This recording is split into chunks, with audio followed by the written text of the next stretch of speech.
इय्याका नअबुदु व इय्याका नस्तईन। Honourable ladies and gentleman,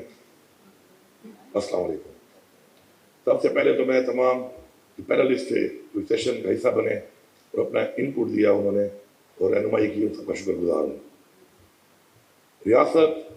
और अवाम के दरमियान एक सोशल कॉन्ट्रैक्ट है आइन, और जब उस आइन के अंदर वो रियासत अपने उन लोगों को जो प्रोटेक्शन देनी होती है वो ना दे, तो ज़ाहिर बात है अवाम के दरमियान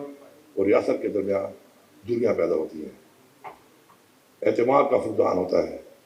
और उससे आगे बढ़कर फिर वो नफरत की तरफ बात चली जाती है। और हम बहैसियत पाकिस्तानी ये देख चुके हैं कि इसी हालात और मामला की वजह से हमारा मुल्क एक बार टूट चुका है, लेकिन हमने बजाय उसे कुछ सीखने के मजीद उस आइन को बार बार तोड़ने की एक्सरसाइज जारी रखी हुई है, जो कि आने वाले वक्तों के लिए मजीद खतरनाक साबित हो सकती है। मैं समझता हूँ कि इन्हीं वजूहात की वजह से सबसे पहले जब अवाम अपनी स्टेट को ओन नहीं करती तो सबसे पहले वो करप्शन करती है, उसके बाद वो टैक्स नहीं जब अदा करती क्योंकि वो ओन नहीं कर रही होती, उसको यकीन नहीं होता, एतमाद नहीं होता कि मेरा जो टैक्स है जो मैं अदा कर रहा हूँ ये मेरे ही लोगों पे लगना है, मेरे ही बच्चों पे लगना है, मेरी ही कौम पे लगना है। और फिर बढ़ते बढ़ते हालात यहाँ तक बढ़ जाते हैं कि जो लॉ एंड ऑर्डर के मसाइल हैं वो भी पैदा होते हैं, क्योंकि लॉ एंड ऑर्डर का मसला भी अवाम के ताउन के बगैर कोई भी सूबा या कोई भी मुल्क कंट्रोल नहीं कर सकता अगर अवाम का ताउन ना हो। और जब आपके ही लोग फैसिलिटेटर बन जाएं उन लोगों के कि जो दहशतगर्दी फैला रहे हैं, तो आप समझ जाएं कि वो जो एक इमरान खान हमेशा हमें कहता है और कहता रहा है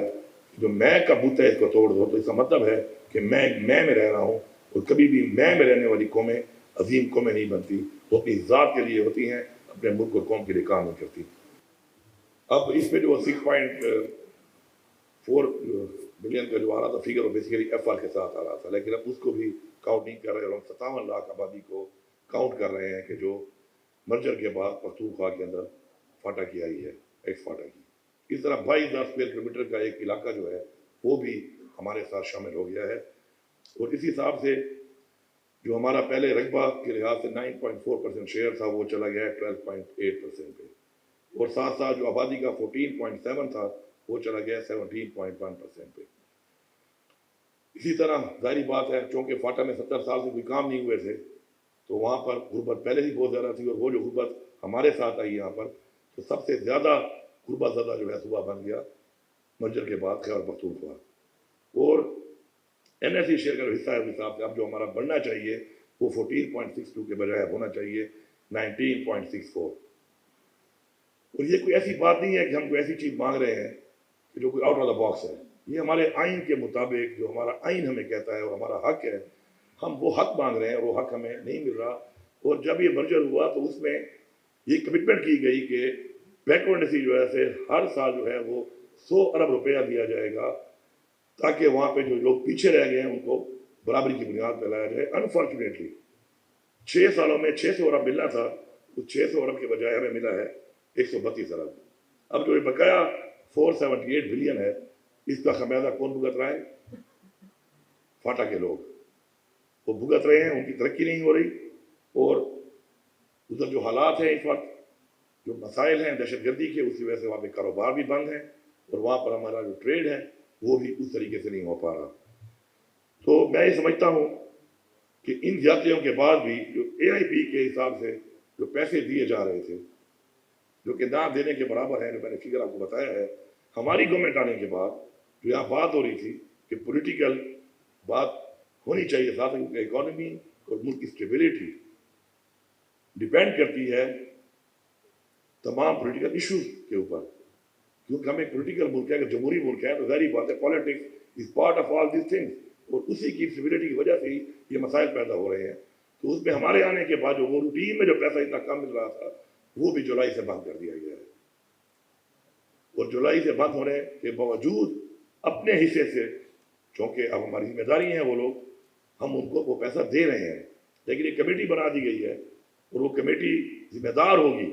اس چیز کی، وہ اس کمیٹی کو بنانے والے ذمہ دار ہوں گے اس چیز کے کہ جو نقصان دیا جا رہا ہے تو پیسہ ریلیز کیا جائے۔ اس کے علاوہ جو آپریشنل اخراجات ہیں وہ جو فاٹا کے اس سے پہلے تھے وہ تھے 88 بلین، جبکہ مل کتنے رہے تھے پختونخوا کو 66 بلین۔ اب چونکہ پولیٹیکل پوائنٹ اسکورنگ تو یہاں پہ کرنی ہوتی ہے اور اس میں تنخواہیں اور یہ بڑھائے جاتے ہیں، تو اس پہ جب یہ ابھی تنخواہیں اور یہ بڑھائی گئی تو اس کے بعد اب جو ہے وہ تقریباً جو اخراجات آئیں گے وہ آئیں گے 106 بلین روپیز پچھلے بجٹ میں تنخواہیں بڑھانے کے بعد، جبکہ فیڈرل گورنمنٹ پھر بھی ہمیں وہی 66 ارب ہی دے گی، تو یہ 40 ارب روپیہ ایکسٹرا ہمارے اوپر آئے گا جو کہ ہماری حکومت بھر رہی ہے اور بھر رہی ہے۔ اب این ایف سی جو ہے وہ جب last N F C 7 N F C ہوئی اس کے بعد دوبارہ کسی نے زحمت نہیں کی کہ دوبارہ کی جائے، اور ہمارا تو اتنا بڑا رائٹ تھا اس کے اندر، اس کے باوجود بھی نہیں کی گئی، کیونکہ اس کے جو این ایف سی میں جو مین چیز ہے وہ آبادی ہے، آبادی کے ساتھ آپ کا رقبہ ہے، اسی سے ساتھ آپ کی بیکورڈنیس ہے، ان سب چیزوں میں یہ چیزیں ایڈ ہونے کے بعد یہ ہونی چاہیے تھی۔ تو ایک آرڈیننس ہو رہا ہے، غیر آئینی آرڈیننس کیا جا رہا ہے بار بار، اور این ایف سی ریوائز نہیں ہو رہی، اور اب اس وقت جو ہمارا مطالبہ ہے وہ یہ ہے کہ یہ این ایف سی کو ریوائز کرنا چاہیے، 10th این ایف سی ہونی چاہیے، جلد از جلد ہونی چاہیے۔ ایپیکس کمیٹی میں نے بار بار اس پہ بات کی، اور جو لاسٹ ایپیکس کمیٹی ہوئی ہے اس کے اندر باقاعدہ طور پہ منٹڈ ہے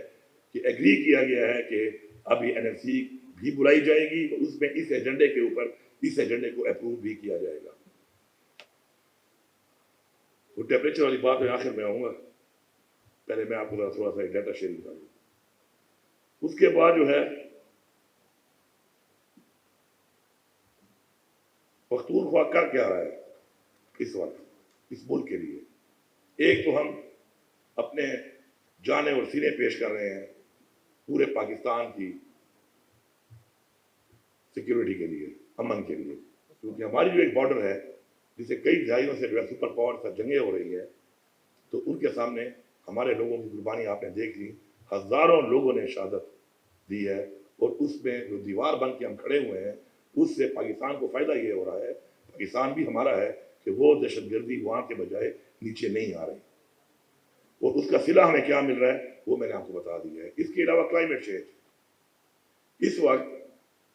ہمارا جو صوبہ ہے آلموسٹ 45 to 50% جو فارسٹ ہے وہ ہمارے صوبے کے اندر ہے، اور اتنے بڑے فارسٹ پہ یہ میں نہیں کہہ رہا، یہ ورلڈ بینک اور انٹرنیشنل اداروں کی رپورٹ ہے کہ اس سائز کے فارسٹ کو آپ نے اگر پروٹیکٹ کرنا ہے تو آپ کا سالانہ جو ہے وہ تقریباً 330 ارب روپے تک کاسٹ آنی چاہیے، اور ہم اب تک اس کو بڑھانے کے لیے جو کام کر رہے ہیں عمران خان کے ویژن کے مطابق، کیونکہ کلائمیٹ چینج پہ عمران خان نے بہت بات کی اور پوری دنیا کو الرٹ کیا کہ کتنا بڑا چیلنج آنے والا ہے، تو اس میں اب تک ہم 650 ارب سے زیادہ پیسہ لگا چکے ہیں، جس سے ہم اس کو یہاں تک لے کے آئے ہیں کہ آج 50% جو کاربن سنک ہے، آلودگی جو ختم ہو رہی ہے، وہ پختونخوا کے اس جنگلات کی وجہ سے اور ہماری وجہ سے جو ڈفرینٹ چیزیں ہیں جس وجہ سے کاربن ویسنگ ہوتی ہے وہ ہماری وجہ سے ہو رہی ہے۔ اب اتنا پیسہ میں نے نہ لگا کر کتنے زیادہ پیسوں کا کام کر کے دیا ہے آپ کو، یہ تو میری ایبیلٹیز ہے، لیکن میں پاکستان کے لیے یہ خدمات سر انجام دے رہا ہوں۔ اب دنیا میں بھارت کی مثال لے لیں، این ایف سی میں یہ شیئر بھی ہوتا ہے کہ اس میں شیئر دیا جاتا ہے آپ کو، تو 10% دیا جا رہا ہے این ایف سی میں، ہمیں کیوں نہیں دیا جا رہا؟ دیا جائے۔ اچھا، باقی صوبوں کے لیے بھی یہ ہے، it is an opportunity, potential, آپ بھی کریں اور آپ اس میں شیئر لیں اپنا۔ اتنے بڑے چیلنج کے لیے یہ کام نہیں ہو پا رہا، اور اس کی وجہ یہ ہے کہ جو فیصلے یہاں پہ ہو رہے ہیں بیٹھ کر، وہ فیصلے صرف پالیٹکس کے لیے، اگلے الیکشن کے لیے ہو رہے ہیں، اگلی جنریشن کے لیے نہیں ہو رہے۔ یہ سب سے بڑا المیہ ہے۔ اب میں ذرا اس بات پہ آتا ہوں کہ جہاں تک بات ہے پالیٹکس کی، پالیٹکس میں تو یہاں پہ ہم نے دیکھا کہ ہمارے ملک کے آئین کو بار بار توڑا گیا، برملا توڑا گیا، اور آئین توڑنے والوں کو آج تک سزا نہیں ہوئی۔ تو ایک ملک کیسے ٹھیک ہوگا جب ایک ملک کے اندر آئین توڑنے کی اتنا بڑا کرائم جو آئین کو توڑے اس کو سزا نہ دی جائے؟ یہ ملک ٹھیک نہیں ہو سکتا۔ अब अगर पॉलिटिकल अपने आइन के अंदर प्रोटेक्टेड, वही बात है जो मुझे प्रोटेक्शन दी है अपने आइन ने एज अ सिटीजन, उसमें अगर मुझे वो वाली वो नहीं मिल रही अपनी प्रोटेक्शन पॉलिटिकली, तो मैं इसको बर्दाश्त कर रहा हूँ, क्योंकि मेरे पे गोलियां भी बरसाई गई हैं और मैंने बर्दाश्त कर ली है। लेकिन मैं यहाँ से असल में मैं तो मेरा तो इस बोलने का तरीका भी ऐसा है और मेरी बॉडी लैंग्वेज ऐसी है कि मैं आज तक मोहब्बत भी पोलाइटली नहीं कर सकता, लेकिन मैं बड़ा पोलाइटली ये बात कर रहा हूँ। इस बात को मैं निहायत ही पोलाइटली करने की कोशिश कर रहा हूँ कि वो गोलियां तो मैंने बर्दाश्त कर ली, लेकिन मेरे सूबे के हक के लिए मैं कोई गोली बर्दाश्त नहीं करूँगा। मैं ये हक मानता हूँ, मेरे सूबे की अवाम ने मुझे मैंडेट दिया है, मैंने इस पर काम किया है, मैंने इस पर मेहनत की है, और मैं ये चैलेंज करता हूँ कि हमने इस विजन के साथ कि हम पे मैंडेट की तौहीन नहीं करनी, बल्कि इस मैंडेट को हमने ऑनर करना है। अल्हम्दुलिल्लाह इन चैलेंज के बावजूद, इस रवैये के बावजूद आज 55% अपना रेवेन्यू इंक्रीज किया है। आज अल्हम्दुलिल्लाह पख्तूनख्वा 169 अरब रुपए के सरप्लस के साथ है। 175 बिलियन का हमें एक लाइबिलिटी मिला था जो हमने हुकूमत टेक ओवर की थी, वो लाइबिलिटी हमने ख़त्म की है। पहला सूबा हम हैं, जो बात यहाँ पे हो रही थी कि हमारा सारा जो टैक्स है उसका सारा पैसा तो हमारे इंटरेस्ट में जा रहा है, जो कर्जे हमने लिए हुए हैं। पहला सूबा है कि 30 बिलियन अपने अकाउंट में डाल के कर्जा उतारने के लिए हमने शुरू कर दिया है। We will take it to 150 billion, इसको 50 अरब तक लेके जाएंगे। इसके अलावा मजीद जो हम काम कर रहे हैं, उस काम को बहुत पहले होना चाहिए था, और इसको सिर्फ एक सूबे की हद तक नहीं होना चाहिए था, पूरे पाकिस्तान में इसको होना चाहिए। और अगर कोई ये समझता है कि वो इस तरीके से हकूक ना देकर ज्यादती करके और इधर बैठ के गैर आईनी ऑर्डिनेंस करके एनएफसी नहीं बुलाएगा, तो ये एनएफसी आपको बुलानी पड़ेगी। अब मैं फिर कह रहा हूं कि मैं बड़ा पोलाइटली कह रहा हूं, ये एनएफसी आपको बुलानी पड़ेगी। एपेक्स कमेटी में ये फैसला हो चुका है और इस फैसले के मुताबिक एनएफसी आप बुलाएं। अगला महीना मार्च का अभी आ रहा है, रमजान है, उसमें हम आपको छूट दे रहे हैं, उस पर आप तैयारी कर रहे हैं। अप्रैल के महीने में एनएफसी बुलाएं और इसे जड़ने के ऊपर ये हक हमें दिया जाए अपना, वरना फिर इंशाल्लाह मई के अंदर we will surprise you as a province इंशाल्लाह। अब इसके अलावा अब आ जाए कि जो भी सूबे में पोटेंशियल होता है उसके ऊपर डाका कैसे मारा गया है। क्या पख्तूनख्वा की अवाम ने जुल्म क्या किया था कि जब 18वीं तरमीम हो गई और उसमें डिवोल्यूशन हो गई, तो एक जो मेरा था पोटेंशियल वो था टोबैको का। उसको एग्रीकल्चर भी है भी क्रॉप, पैसा मुझे नहीं आ रहा क्योंकि वो 200 अरब का पैसा है, वो पैसा उठा के अपने पास रख लिया। तो अगर वो क्रॉप है तो फिर ये पैसा मेरा है, क्रॉप नहीं है कुछ और है फिर बैन कर दो। लेकिन अगर क्रॉप है तो ये पैसा मैं मांगता हूं, ये पैसा आपको देना पड़ेगा। नेट हाइडल, नेट हाइडल में सस्ती बिजली बना के भी दे रहा हूं, महंगी बिजली खरीद रहा हूं, गैस भी दे रहा हूं, महंगी खरीद रहा हूं, मिल भी नहीं रही। उसके अंदर इस वक्त ये नहीं कि पहले दिया नहीं गया। 2016 में हमारी गवर्नमेंट थी, लगभग 1680 अरब रुपया था, और वो 1680 अरब रुपया जो है वो उस वक्त डील करके उस वक्त के चीफ मिनिस्टर ने 80 अरब में बाकी माफ कर दिया और 80 अरब रुपया जो है वो लेकर उसको जीरो कर दिया। आज जब मैं यहाँ पे खड़ा हूँ तो इस वक्त 2000 अरब से ज्यादा 16 से लेकर आज तक ये पैसा बन चुका है। मैं माफ भी 1 रुपया नहीं करूंगा क्योंकि ये रुपया मेरा नहीं है, ये मेरी सूबे की आवाम का है। पैसे नहीं है तो उसके मुताबिक किस्तों में दे दो, किसी और मद में दे दो, किसी सब्सिडी में दे दो, कोई रिलीफ दे दो, लेकिन देने आपको एक पड़ेंगे। ये आपने देने हैं, ये हमारा हक है और ये आपको देने पड़ेंगे। और इसके लिए भी मैं आपको बता रहा हूँ कि हमने तकरीबन सारे डॉक्यूमेंट इसके बनाए हुए हैं। हम सुप्रीम कोर्ट में भी जा रहे हैं इनको लेकर। अगर कमिटमेंट एनएफसी तो कर लिया आपने, वो तो आपको मैंने टाइमलाइन बता दी है, जो बाकी की आपने की है, लेकिन आप उसको डिले करने के चक्करों में है, तो उसका भी सुप्रीम कोर्ट में जाएंगे। और सुप्रीम कोर्ट के हवाले से मैं एक बात कर लूँ कि हमारे चीफ मिनिस्टर साहब हमारे सूबे से हैं, मैं उनको सूबे की बिल्कुल एहसान दसाइल या सूबे के होने की बुनियाद पे ये नहीं कह रहा कि वो इसका जल्द फैसला करें मेरे के ऊपर। मैं as chief minister of Pakistan जो ओथ हम लेते हैं उस ओथ के मुताबिक मैं एक्सपेक्ट करता हूँ कि ये फैसला जल्दी आएगा और इंशाल्लाह सूबे की आवाम के हक में आएगा, सूबे को ये हक मिलेगा और मैं सूबे को हक दिलाने के लिए इंशाल्लाह हद तक जाऊँगा। मैं आप सबका शुक्रिया अदा करता हूँ कि आपने जो आज ये जितनी भी इनपुट्स दिए हैं यहाँ पर, वो सारी इनपुट्स इन डॉक्यूमेंट्स के मुताबिक जो हमने इकट्ठे करके اس کے اوپر کام کر کے اب تک 1 سال میں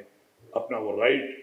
جو ہم سمجھتے ہیں کہ لیگلی کانسٹیٹیوشنلی ہمارے لیے تھا، آپ سب نے اس کو انڈورس کیا ہے۔ آپ کی اس انڈورسمنٹ کے بعد ہمارے سینے اور چوڑے ہو گئے ہیں انشاءاللہ۔ پختونخوا کی عوام کو میرا آخر میں پیغام ہے، آپ تیار رہیں اپنے حق کے لیے۔ آپ نے ہمیشہ قربانی دی ہے، اس ملک کے لیے آپ نے قربانی دی ہے، آج آپ تیار رہیں آپ کے حق کے لیے۔ انشاءاللہ میں آپ کو لیڈ کروں گا، میں آپ کو لیڈ کر کے آپ کو حق دلاؤں گا۔ اور اگر کسی نے میرے صوبے کے حق کے بیچ میں آ کر میرے پر گولی چلائی تو پھر صوبے کی انتظامیہ بھی سن لے، صوبے کی پولیس بھی سن لے، صوبے کے سارے افسران بھی سن لیں اور صوبے کی عوام بھی سن لے۔ اپنے حق کے لیے ہمارے پہ گولی چلا نہیں سکتا، ورنہ پھر اگر گولیاں چلیں گی تو پھر اس سے جو نقصان ہوگا اس نقصان کے ذمہ دار وہی لوگ ہوں گے جو آج تک پاکستان کو یہاں لانے کے ذمہ داران ہیں، اور آج بھی اگر باز نہیں آ رہے تو ان کو ہمیں باز لانا پڑے گا، کیونکہ ہم اپنے بچوں کے لیے ایک ایسا پاکستان اور ایسا پختونخوا نہیں چھوڑ کے جا سکتے کہ جو ہمیں نظر آ رہا ہے کہ ان کی زندگی میں آگے اندھیرے ہیں، ان کی زندگی میں آگے دہشت گردی ہے، ان کی زندگی میں آگے ترقی نہیں ہے۔ تو ہم اس کے لیے انشاءاللہ لڑیں گے بھی صحیح اور مریں گے بھی صحیح۔ آپ سب کا بہت شکریہ۔